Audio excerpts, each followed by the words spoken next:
Nilasari. Sa uli-uli, huwag kang makikipag-usap gamit ang aking gamit. Lalong-lalo na sa mga kapanalig ni Cassiopeia. Paumanin. Akala ko papayag ka na makipagtulungan sa kanila. Ito ang tandaan mo, Hida. Hindi natin sila kailangan.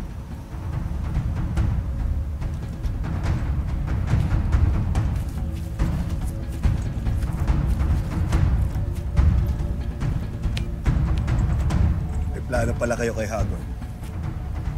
Subukan mo na ipahamak si Nilasari. Ako mismo ang makakatapat.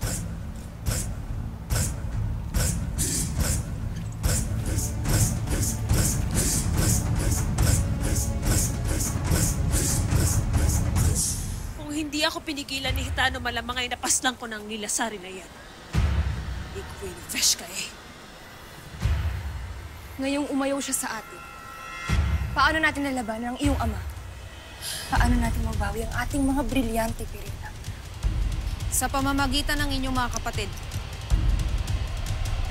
Wala kayong ibang magagawa kung hindi unahing kalabanin sina Anihan upang makuha ninyo ang kanilang mga brilyante. Yun lamang ang paraan para makalaban kayo kay Hagor.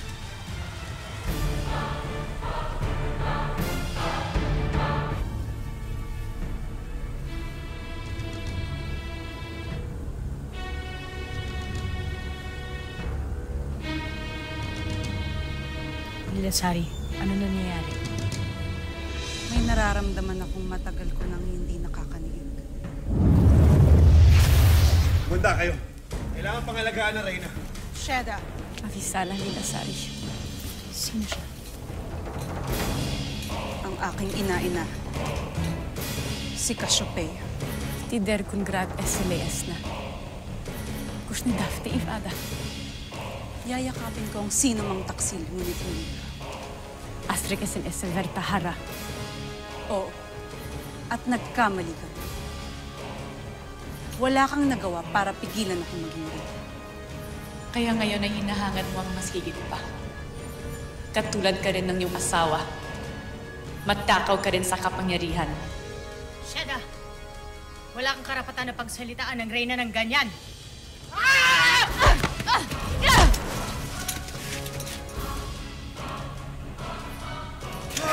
Sheda Asval! Laban ko to.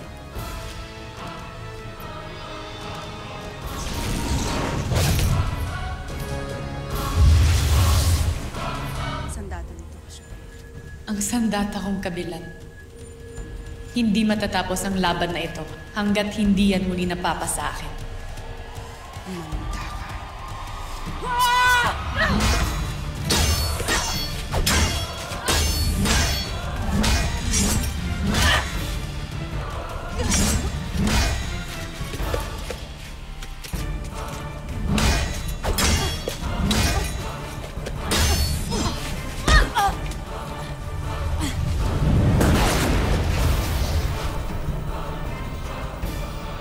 Sige na.